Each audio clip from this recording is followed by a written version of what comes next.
गजानन महाराज की। कोरोना के 2 साल के बाद पहली बार यहाँ हिंदू मंदिर टेंपल में करवा चौथ की कथा सुनने को मिल रही है। आप लोग का बहुत बहुत धन्यवाद। मंदिर आपका वेलकम करती है, ऐसे ही भरा रहे मंदिर, आपका साथ और सहकार बना रहे। पति की शुभ कामना के लिए ये करवा चौथ का व्रत किया जाता है। गणपति विघ्नहर्ता है, दुख दूर करने वाले प्रथम पूज्य गणपति को हम अरदास करते पूजा करेंगे।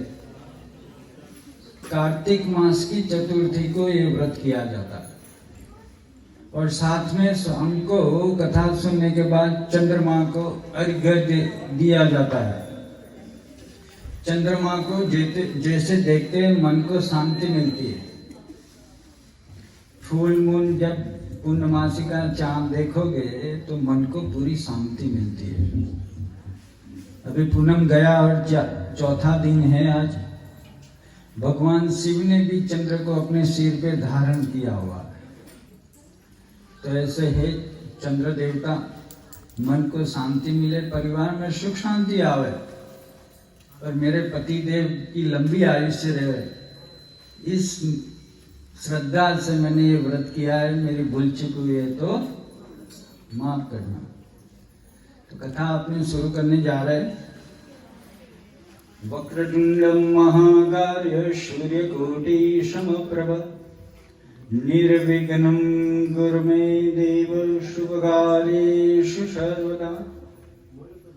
एकदन्ताय विद्महे वक्रतुंडाय धीमहि तन्नो दन्ती प्रचोदयात्। बोलो श्री गणपति गजानन महाराज की।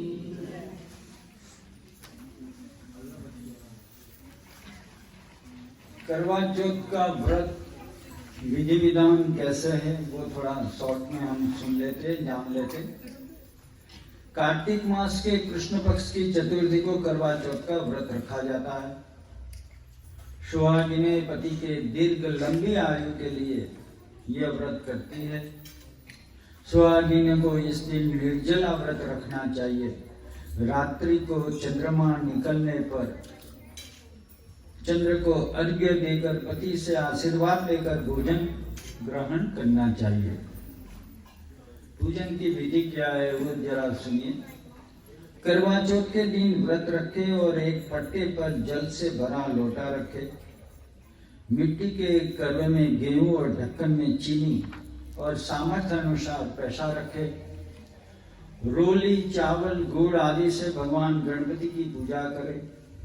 रोली से कपड़े पर स्वस्तिक बनाए और 13 बिंदियां रखे। स्वयं भी बिंदी लगाए और गेहूं के 13 दाने दाएं हाथ में लेकर कथा सुने। कथा सुनने के बाद अपनी सासू जी के चरण स्पर्श करे और करवा उन्हें दे दे। पानी का लोटा और गेहूं के दाने अलग रख ले। रात्रि में चंद्रोदय होने पर पानी में गेहूं या चावल दाने डाले, उसको लेकर चंद्रमा को अर्घ्य देवे और फिर भोजन करे। यदि कहानी कथा पंडिताइन से सुनी है तो चावल और गेहूं उनको दे देवे। यदि बहन बेटी को ये कथा सुनी है तो उनसे पैसा दे देवे। अभी कथा क्या है जरा सुनिए। एक साहूकार की एक पुत्री और 7 पुत्र थे। करवा चौथ के दिन साहूकार की पत्नी, बेटी और बहुओं ने व्रत रखा। रात्रि को साहूकार के पुत्र भोजन करने लगे तो उन्होंने अपनी बहन से भोजन करने के लिए कहा। बहन बोली, भाई अभी चंद्रमा नहीं निकला है, उसके निकलने पर मैं अर्घ्य देकर भोजन करूंगी। इस पर भाइयों ने नगर से बाहर जाकर अग्नि जला दी और छल्ली ले जाकर उससे प्रकाश दिखाते हुए बहन से कहा, बहन चंद्रमा निकल आया है, उनको देखकर अर्घ्य देकर भोजन कर ले लो। बहन अपनी भाभी को भी बुला लाई कि तुम भी चंद्रमा को अर्घ्य दे दो। किंतु वे अपने पति की करतूतें जानती थी। उन्होंने कहा, भाई जी अभी चंद्रमा नहीं निकला है, तुम्हारे भाई चालाकी करते हुए अग्नि का प्रकाश छलनी से दिखा रहे हैं।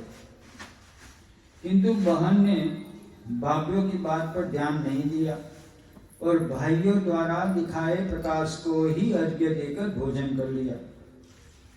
इस प्रकार व्रत भंग होने से गणपति जी उससे दुष्ट हो गए। इसके बाद उसका पति सख्त बीमार हो गया और जो कुछ घर में था उसकी बीमारी में लग गया। शाहूकार की पुत्री को जब अपने दोस्त का पता लगा तो वो पश्चाताप से भर उठी। गणेश जी से क्षमा प्रार्थना करने के बाद उसने पुनः विधि विधान से चतुर्थी का व्रत रखा। श्रद्धा अनुसार सबका आदर सत्कार किया और सबसे आशीर्वाद लेने में ही उसने मन को लगा दिया। इस प्रकार उसकी श्रद्धा भक्ति सहित कर्म को देखकर भगवान गणपति जी उस पर प्रसन्न हो गए। उन्होंने उसके पति को जीवदान दिया, उससे बीमारी से मुक्त कर दिया, उसके बाद धन संपत्ति से उसे युक्त कर दिया। इस प्रकार जो भी कोई छल कपट से रहित श्रद्धा भक्ति पूर्वक इस चतुर्थी का व्रत करता है वह सब प्रकार से सुख भोगते हुए सब कंटकों से दुखों से मुक्त हो जाता है। बोलो श्री गणपति गजानन महाराज की जय। Thank you very much. चांद निकलेगा 8:40। तो चावल जो है वो घर जाके पानी में डाल के चंद्रमा जी को अर्घ्य देके श्री गणेशाय नमः जय चंद्रमा पूजा स्वीकार करो। अर्घ्य देके फिर पतिदेव का मुंह देख के तिलक करके व्रत छोड़ना। आप लोगों को सबको बधाई हो। Thank you.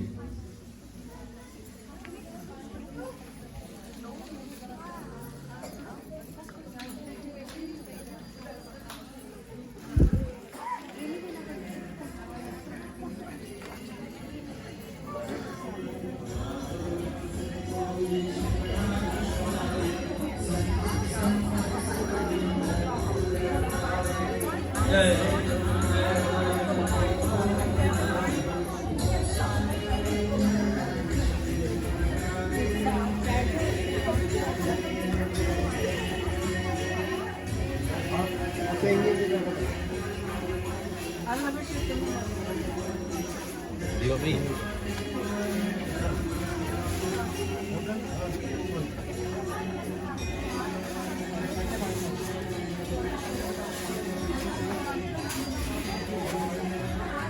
This is the lady.